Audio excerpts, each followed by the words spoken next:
Definitely, listener, we thank God, we glorify God who has given our opportunity again to come on air. And we say thank you to every listener. And we are again inviting you to listen to God's sermon at this hour. And I believe as you join us, you will mightily be blessed in Jesus' name. But the current's too strong, it's pulling me under, and my strength is gone. Don't leave me stranded. Rescue me, my God and my King. The waters are rising and I cannot breathe. Wrap your arms all around me and carry me over. I want to be thank you for this hour, the hour of reality. And we thank you because you know you will manifest yourself in our midst today. Thank you, gracious Father. I commit every listener, wherever they are this moment, to their holy hands. And I pray, Father, that we touch them in Jesus' name. Thank you, Father, for we pray in Jesus' name. I thank God for this hour again. I glorify Him for the opportunity given unto us to be in the presence of God. I want you and I to understand that some people were willing to witness today, but they were not given that opportunity. They passed away. But we glorify God who has given the opportunity again to be here, to listen to the word of God. And I thank God because the Lord is going to feed us at this hour. I sincerely believe that God has something for you at this hour. The topic of God's words for us this hour is, can God deliver me? This is your question. And I believe it's not only you. This is a question a lot of people like to ask when they are in trouble. I will want you to turn your Bible with me to the book of Job, chapter 6. I'm reading from 8 to 9. Oh, that my request might come to pass, and that God will grant my longing. Verse 9. Would that God were willing to crush me, that he will lose his hand and cut me off. This is the request of Job, because of the situation he found himself. I don't know the situation you find yourself at this moment. Can you turn your Bible again with me to the book of 1 Samuel chapter 27 verse 1. And I read, Saul will give up searching for me anywhere in Israel, and I will sleep out of the sun. Then David said to himself, now I will perish one day by the hands of Saul. And David said in his heart, in the end, and I shall be killed someday by Saul. This is a man who is in desperate need. He has did all he could to run from Saul, but Saul keep pursuing. I don't know, you have run from this problem you are in. You put all your best into it, but you notice as you are going out of it, so the problem is coming in.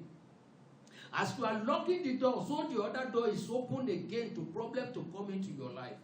And probably this has been the same word you've been asking and requesting of God for death. Can you turn your Bible again with me to Exodus chapter 14, verse 11? And I read, they said to Moses, did you bring us out into the desert to die, because there was no grave in Egypt? These are people who are in desperate needs of God's solution, God's help, God's assistance. As you are now, you are desperate for God's assistance. You are desperate for God's help. And you don't care where that help comes from. I don't know, this is the situation you are in at this moment. You say, I don't care. All I need is help. That is why I've asked you to turn your Bible with me to people who are in the same situation with you. But let's look into what God did in their life. And God is powerful, like you and I. Majority of us, we easily forget what God did in the past. I will read. Can you turn your Bible with me to, praise the Lord. I want you to turn your Bible. Here you will see that God is capable. I'm opening my Bible to Psalm 78, and I'm reading from verse 14. It says, in that day, in the daytime, also he led them with a cloud, and all the night with a light of fire. He gave the rock in the wilderness, and gave them drink out of the great depth. He brought stream out, also out of the rock, and caused water to down and to run down like river. These are people who have witnessed the power of God one time or the other in their life. They are people who have seen the mighty hands of God in action. When they were in Egypt, when they were in Egypt, they witnessed the power of God. They witnessed the glory of God. God demonstrated his power. They are like you. Because if I am to ask you, as you are watching me now, has God done anything in your life? I desperately and I sincerely believe you will answer me yes. Even though it's one. Do you think that God who brought you out of that problem will not bring you out of this problem? He will. But because of your lack of faith, because you easily give in, because you forgot what God did in your life in the past, like these people, we read all God did in their life. How God brought water. How God rained manna for them to eat. How God clothed them for 40 years, 40 days. How God, by his mighty power, break Red Sea into two and made them to pass through it. But with little problem, they've forgotten all God did in the past. Like you. You've forgotten that God of yours, that you sing to praise every day is alive because of what you are going through. You've forgotten that God is still capable to deliver. Brother, sister, my mom and my brother, everyone listening to me at this hour, I want you to cancel that word you are asking. Can God deliver again? God will deliver. Jehovah God will set you free from this problem. I don't know, probably you are in detention now, and you've been thinking of it. Is this how I will be carried back home? No. If it is the plan of God for you to remain in this country, he was the one who brought you into this country, you will not be deported. The people who put you in the prison, who put you in detention, will open the door. We are made to understand that the Bible said that Peter were locked up with the intention to be destroyed. But because of the power of God that never failed, God went in. He opened the door. He brought him out. And I don't know where you are in at the moment. That same hand who brought Peter out will bring you out of this problem in the name of Jesus. He will sincerely bring you out of this problem in Jesus' name. But let me tell you about the power of God. Probably you've forgotten. Probably, based on what you are going through, and it's been long, it has made you to forget all God has done. But let me read to you. Can you turn your Bible with me to the Word of God? Psalm 93 verse 1 says, "The Lord reigns. He is clothed with majesty. The Lord has clothed and guarded himself with strength. Indeed, the word is firmly established. It will not be moved." That is the power of God. If you again turn your Bible with me to Mark chapter 14:36, it says, "And he was saying, Abba, Father, all things are possible for you." All things are possible with God. He is a capable God. There is none that can be likened to our God. If you will believe, Because the problem you are going through at this moment, and all that caused this problem, all that made this problem to persist, is your lack of belief. You never have the genuine faith. You see, your life is like when you start going, and the angel is going with you. You are going, and the angel is going with you. Because you never know how long the journey is. You are not told. Maybe it's going to be for 30 minutes, it's going to be for 1 hour. That is why God is God. Because if you have known the length of that journey, you have got yourself prepared. That's why the Bible says prepare. That's why he's called God.